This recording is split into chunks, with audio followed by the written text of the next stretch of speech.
Hello kids. Hello everyone. These all are my 8th standard kids. Now Gopinath of 8th standard is going to demonstrate us how area of contact has an inverse relationship with pressure. Area of contact has an inverse relationship with pressure. First of all, tell us Gopinath, what do you mean by that? Less area means more pressure. Okay. More area means less area.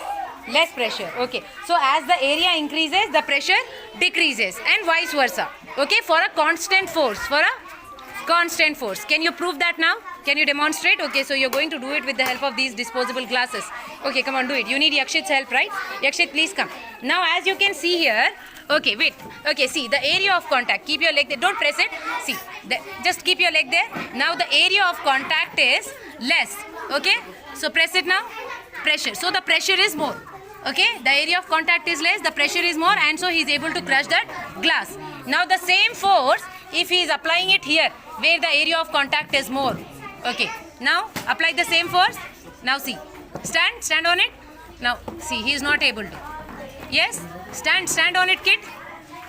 Yes, see, for a constant force, the area of contact is more. So the glasses are done. That's done. Okay, so understood, kid? Okay, so what is the conclusion now? Area of contact has an inverse relationship with pressure. Okay, so as the area increases, the pressure decreases and vice versa. Okay, so for an increased area, what is happening? When the area increases, what is happening? When the area is increasing, what is happening? The same force is getting spread over a larger area. Okay, when the area is decreasing, what is happening?